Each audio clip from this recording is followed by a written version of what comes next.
Montpelier Roxbury community. I'm Libby Bonesteel. I'm the superintendent of schools, and I'm here today at Union Elementary School to visit our amazing intervention team. The 4 individuals who make up this team are brilliant. They've changed their practice this year to really target universal skills and that Tier 3 intervention for tangled kids in order to get them going and moving with really small goals, very targeted instruction. These educators are so smart, and this interview that I have with them is super fun, and I could spend like all day in this room. They're so joyful about what they're doing, and better yet, they're seeing a lot of progress with kids that we haven't seen before. How's it going? Welcome. Our intervention team here is leading the way in redesigning what tiered instruction looks like. That's one of our goals at MRPS. It's one of our 4 pillars, and one that we're really focusing in on. And these people are movers and shakers. Totally redesigned how they think about intervention this year. And so we thought it would be great to highlight that for the community. And I will let them introduce themselves to you all. Leah, we'll start with you. Hi, I'm Leah Schimpf. I'm a math interventionist. I'm Laura Valentine. I am the other math interventionist, Leah. And I'm Jennifer Griffith. I'm a reading interventionist. So when I'm talking about changes to how we're thinking about intervention, what does that mean to you all? Like what's like 1 or 2 cognizant changes this intervention team has made this year that you think may have made a difference or maybe making a difference? Well, I think I would first want to say intervention feels sometimes like a really loaded word, and really what we're doing is just targeted instruction, and we're doing that in a really timely manner. So I feel like the biggest shift this year has been a focus on how long we'll be doing that intervention and then streamlining it down so we're not trying to cram too many skills in at once. So we just have one skill that has data to support it. We're able to plan for a few weeks, see growth on that one skill, or sometimes 2 skills, and then have an exit where we know for sure that student has made progress. Do you see the same thing, Jen? Yeah, exactly. In literacy, it's a really focused, targeted skill, and we create sometimes our own informal assessment, and we can use the same one and a little bit different at the end, and we're really able to see progress being made. So do you see, and I haven't talked to these people before this, so Anna, we could be in an interesting place, but do you see a different level of progress of student or the same? Like, are you noticing anything? You're in their, second cycle of interventions now? Just finishing up the second This is our third cycle? Yeah. So I think the big difference from last year is that the number of students we're working with at a time is much smaller, and so you are able to be so much more targeted and really cater to their learning styles and what they need. And so we are seeing greater progress this year, which is really exciting. That's awesome. And we even, at the very beginning, we caught all the new students new to our district, and we did a lot of check-ins with them to find out what they were coming in with, and we were able to get many of them just up to speed and on their way. Yeah, Mike Berry was telling me that was like a new learning for us, like, oh wait, when new kids come in, we need to use our team to get to know them a little bit better. Yeah, and it was great for them because they're like, oh, you're new, where are you from? And so it kind of helped them make connections in a new community really quickly. Even beyond the intervention realm. Very cool. Yeah. Very neat. And I would say sometimes we're working in here, and sometimes we're working in the classrooms. We find a space in there to work in as teachers are doing their teacher stations as well. And it feels more like a community in here this year than it did last year. And I think maybe because we're so focused as well. But students know, oh yeah, they're counting over there, and this group's working on addition over there. You know, we have a group right here working on letter sounds. So it feels pretty incredible to have so many different groups working on different things in the same way, and everyone's focused. And that's normal, right? And differentiated, that we're all doing what we need at that time, so it's not, not pointing anybody out to anything. Yeah. And then talk to me about the collaboration of you all, because we value collaboration here big time, and this has always been a very collaborative team. So how does that process work with you all here? And Rachel, of course, who's over there working with kids. Yeah. Well, I think you saw a piece of it when you first came in, and Mia and I were talking at our desk, and what's really nice is, you know, we all have come with our different experiences and different knowledge, and in between groups, it's not unusual for us to be like, hey, let me talk through what this kid just did or what I just saw with this kid. Even, I mean, Jennifer will listen to math and we'll listen to literacy, and it's just an ongoing conversation all day about the kids and the growth or the growth we're not seeing that we want to see. Which is probably even a more important conversation.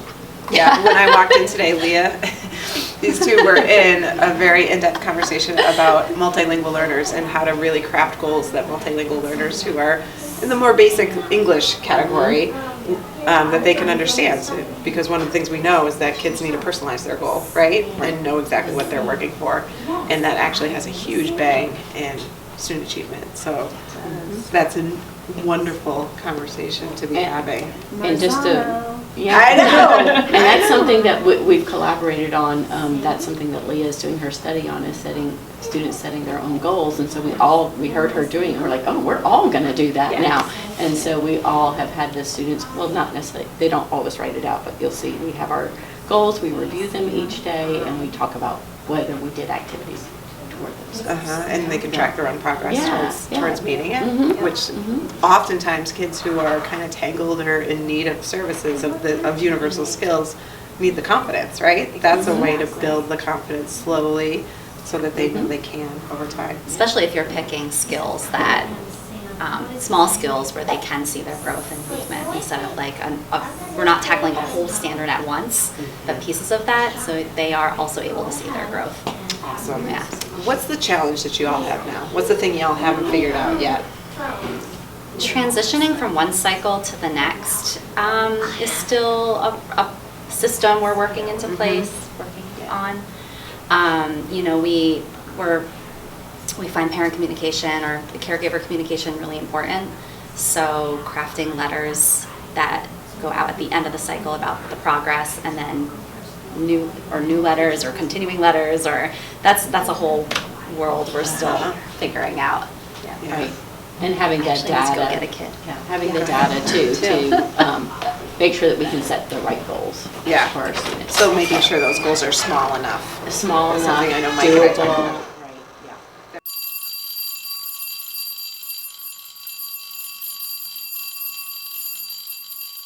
Read, and we know how many we know, and that information, along with expertise will help us figure No! Libby! Rough first round for you. Yeah. Oh, okay, I see what you mean. So my number is the one I rolled. Make sure you say 406. Could you make it any higher? Oh, yeah. A little bit to 600. How about you? First 6. Could you make it any higher? 4. How? Yours? No. No. You're the highest. So here is our fourth interventionist here at UES, Rachel Aldridge Whalen, who was our former phenomenal kindergarten teacher. And we, because of low enrollment numbers, we moved her into a K1 interventionist who's working with literacy and math, correct, in the K1 grade levels. And Rachel, what's so amazing, Mike Berry literally ran into my office one morning and was like, I just talked to Rachel. All the K's have alphabet. They all know their ABCs at this point, and it was like October. Did that really happen? Close. Yeah, we were just in a really good place in October, and I think it's because the work that I'm doing here and the work I'm doing with helping the K team look at their data, I'm able to kind of feed them of the moment kind of tips for tier 1 and tier 2 instruction of okay, let's focus on this, and really kind of close those gaps as we go. So it's really exciting. And as a veteran kindergarten teacher before you took this role, is that could you have said the team had that information or that drive or urgency in the beginning of the year for letter recognition before? I think that's something we always aspired to, but until last year when our former colleague Vanessa Weinstein was in this role, we didn't really have someone who could kind of zoom out and be that big perspective and see things grade wide, because when you're a classroom teacher you do get really honed in on You're your focused world on your kids, yeah. And so I can be that person where I can say, yes, this is great, and then when we zoom out, this is what I'm seeing across the grade level. And I think it's really exciting, and it's been a lot of fun to work with my former colleagues in this new way.